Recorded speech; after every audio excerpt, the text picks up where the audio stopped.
సమ్మక్క సారలమ్మ జాతరకు వెళ్లే భక్తులకు ఇబ్బంది తలెత్తకుండా ఉండేలా ఆర్టీసీ ఏర్పాట్లను చేస్తోంది. ఖమ్మం రీజియన్లో ఉన్న డిపోల నుంచి ఈ నెల 25వ తేదీ వరకు ప్రత్యేక బస్సులను నడిపిస్తున్నారు. ఇక మేడారం జాతరకు సంబంధించి ఆర్టీసీ అధికారులు చేస్తున్న ఏర్పాట్లపై మరిన్ని డీటెయిల్స్ ను ఖమ్మం నుంచి మా ప్రతినిధి భాస్కర్ అందిస్తారు. మరో కుంభమేళా లెక్క ఖమ్మం ఉమ్మడి జిల్లా నుంచి మొదలుకొని రాష్ట్ర వ్యాప్తంగా కూడా వివిధ మంది కూడా భక్తులు మేడారం వైపు పైన వైపోతున్నారు. మొత్తానికైతే మాత్రం ప్రత్యేక రాష్ట్రం ఏర్పడిన తర్వాత తెలంగాణ రాష్ట్రంలోనే మహా జాతరగా మహా కుంభమేళాగా ఘనంగా నిర్వహించేందుకు యావత్తు తెలంగాణ రాష్ట్ర ప్రభుత్వం మొత్తం స్థలం సిద్ధమైంది. దీంతో పాటుగా మొత్తానికైతే భక్తులను సుమారు లక్షలాది మంది పైగా భక్తులను మేడారం తరలించేందుకు కూడా ఆర్టీసీ అధికారులతో పాటు వివిధ రకాలుగా ట్రాన్స్పోర్ట్ మొత్తం కూడా సిద్ధం చేశారు అధికారులు. మరోవైపు చూసుకుంటే కనుక మహిళలకు ఉచిత ప్రయాణం చేసే విధంగా ఇప్పుడు రేవంత్ సర్కారు అన్ని ఏర్పాట్లు చేయడంతో మొత్తానికైతే మాత్రం ఈ ఆర్టీసీ ఏర్పాటు ఎలా చేస్తున్నారు, ప్రయాణికులు ఎలా తరలిస్తున్నారు దానిపై మనతో మాట్లాడేందుకు ఖమ్మం రీజనల్ మేనేజర్ వెంకన్న గారు మనతో పాటు మనం మాట్లాడి చూద్దాం. సార్ చెప్పండి, ప్రయాణికులను గమ్యస్థానాలు చేసే విధంగా మీరు మేడారంకు ఎలాంటి ఏర్పాట్లు చేశారు, వాళ్ళకి ఎలాంటి వసతులు కల్పిస్తున్నారు? ముందుగా ప్రయాణికులందరికీ తెలంగాణ రాష్ట్ర రోడ్డు రవాణా సంస్థ ఉమ్మడి ఖమ్మం జిల్లా తరఫున ప్రత్యేక ధన్యవాదాలు తెలియజేస్తా ఉన్నాము. మరి మేడారం జాతర మరి నిన్నటితో ప్రారంభమైంది. ఈ నెల 18 తారీఖు నుంచి 20 తారీఖు వరకు ఉమ్మడి ఖమ్మం జిల్లాలో 11 ప్రాంతాల నుంచి భక్తులను మరి మేడారం తరలించడానికి అన్ని ఏర్పాట్లు చేయడం జరిగింది. మరి 494 బస్సులు ఈ సంవత్సరం ప్లాన్ చేశాము. ఈ 11 ప్రదేశాల్లో ఖమ్మము, ఇల్లందు, టేకులపల్లి, కొత్తగూడెము, పాల్వంచ, భద్రాచలం, మనుగూరు, మంగపేట, చెర్ల, వెంకటాపూరు, ఏటూరు నాగారం ఈ 11 ప్రదేశాల నుంచి కూడా మరి ప్రయాణికులకు కావాల్సిన ఏర్పాట్లు చేశాము. 494 బస్సుల్లో మరి 150 బస్సులు మాత్రమే మన ఖమ్మం జిల్లా నుంచి పూల్ చేయడం జరిగింది. మిగిలిన 350 బస్సులని మనము మరి నల్గొండ నుంచి ఒక 100 బస్సులు, అలాగే ఒక 200 బస్సులని మనము గ్రేటర్ హైదరాబాద్ సిటీ నుంచి కూడా తీసుకోవడం జరిగింది. సో ఈ 494 బస్సులు కూడా మరి ఈ నెల 18 తారీఖు నుంచి 20 తారీఖు వరకు ప్రయాణికులకు అందుబాటులో ఉంటాయి. మొత్తానికైతే గత ప్రభుత్వం పాలనలో కనుక అంటే కేసీఆర్ హయాంలో జరిగినటువంటి కుంభమేళా అంటే లెక్క ఉన్నటువంటి మేడారం జాతరకు అప్పుడు ఎలాంటి ఉచిత ప్రయాణాలు లేవు. కానీ ఇప్పుడు రేవంత్ సర్కార్ రాష్ట్రంలో ఏర్పడిన తర్వాత మొత్తానికైతే మహాలక్ష్మి పథకం కింద ఉచిత ప్రయాణాలు చేస్తున్నారు. భక్తులు రద్దీ పెరిగే అవకాశం ఉన్న నేపథ్యంలో ఆర్టీసీకి ఎలాంటి సౌకర్యాలు చేస్తుంది? అంటే 2020ని మనము ప్రాతిపదిక తీసుకుంటే 1,32,000 మంది ప్రయాణికులు అప్పుడు మన ఉమ్మడి ఖమ్మం జిల్లాలో మేడారంకు వెళ్ళడం జరిగింది. మరి మహాలక్ష్మి పథకం అమల్లోకి వచ్చిన తర్వాత ప్రయాణికుల సంఖ్య గణనీయంగా పెరుగుతున్న ఉద్దేశంతో ఇంకొక 50% మంది ప్రయాణికులు పెరిగినా కానీ ఆ రద్దీని తట్టుకునే విధంగా మరి ఇంతకుముందు 2020లో 330 బస్సులు ఆపరేట్ చేసిన మేము మరి ఈ సంవత్సరము వీటన్నిటిని పరిగణలోకి తీసుకొని 494 బస్సులను ఏర్పాటు చేయడం జరిగింది. సో దాదాపుగా 2 లక్షల పైచిలకు ప్రయాణికులు ఈ ఆర్టీసీ బస్సులో ప్రయాణించే విధంగా మేము ఏర్పాటు చేయడం జరిగింది.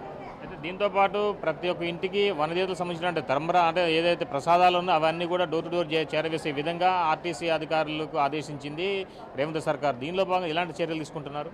సో యాక్చువల్గా టీఎస్ఆర్టీసీకి సపరేట్ కార్గో వింగ్ ఉందండి. ఈ కార్గో ద్వారా ప్రయాణికులు తమకు మొక్కులు చెల్లించుకోవడానికి కూడా టీఎస్ఆర్టీసీ ఏర్పాటు చేసింది. దానికి సపరేట్ వెబ్సైట్ కూడా ఉంది. సో దానికి ప్రత్యేక అధికారులు కూడా నియమించడం జరిగింది. దాన్ని కూడా భక్తులు వినియోగించవలసిందిగా విజ్ఞప్తి చేస్తున్నారు.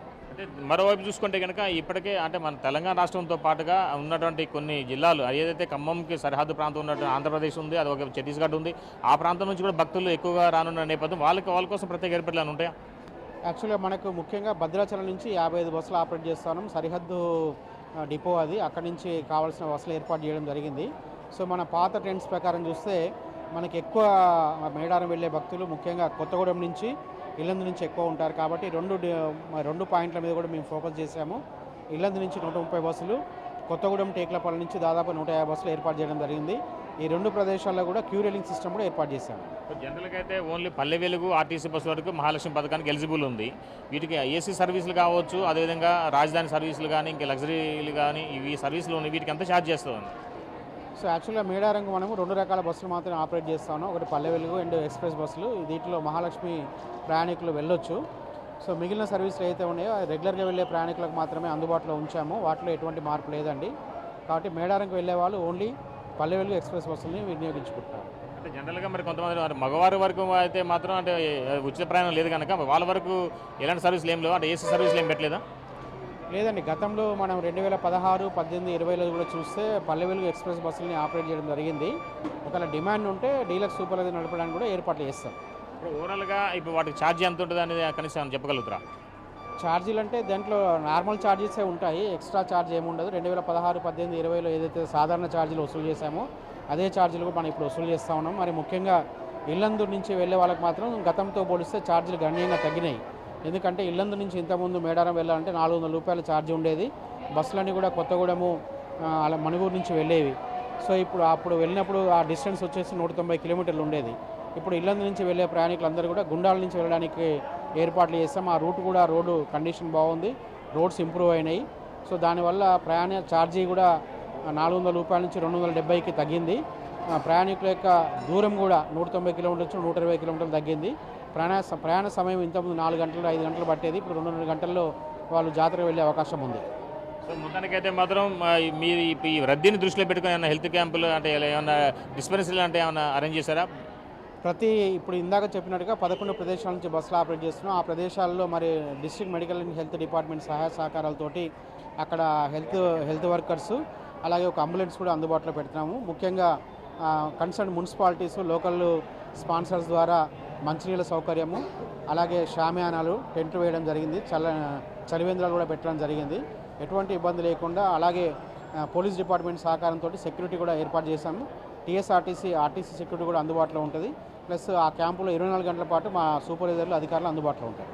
సో మొత్తానికైతే మాత్రం మరో తెలంగాణ కుంభమేళకు సంబంధించిన మాత్రం అంటే ఆర్టీసీ అధికారులు మాత్రం సర్వం సిద్ధం చేశారు. మొత్తానికి నిన్నటి నుంచి జాతర ప్రారంభమైంది. మొత్తానికైతే మాత్రం ఖమ్మం జిల్లాకు సంబంధించి 11 ఏరియల్ పాయింట్లు గుర్తించారు. ఆ 11 పాయింట్ల నుంచి కూడా ప్రత్యేకంగా అధికారులు ఆర్టీసీ సేవలు వినియోగించుకునే విధంగా ఒక భక్తులు కావచ్చు, ప్రయాణికులు ఎలాంటి అసౌకర్యం కలగకుండా గమ్యం చేర్చేలాగా అన్ని ఏర్పాట్లు చేశారు. మరోవైపు చూసుకుంటే కనుక గత ప్రభుత్వం హయాంలో ఎలాంటి ఫ్రీ లేదు కనుక ఈసారి మాత్రం భక్తుల రద్దీ పెరిగే అవకాశం ఉన్న నేపథ్యంలో రేవంత్ సర్కార్ ఏర్పడిన తర్వాత మహిళలు ఉచిత బస్ ప్రయాణం ఏర్పాటు చేయడంతో ఆ భక్తులు తాకిడిని కూడా తట్టుకునే విధంగా అన్ని ఏర్పాట్లు చేశారు ఆర్టీసీ అధికారులు. ఇది కొంత తాజా పరిస్థితి. కెమెరా సంపత్తో భాస్కర్, బిగ్ టీవీ, ఖమ్మం.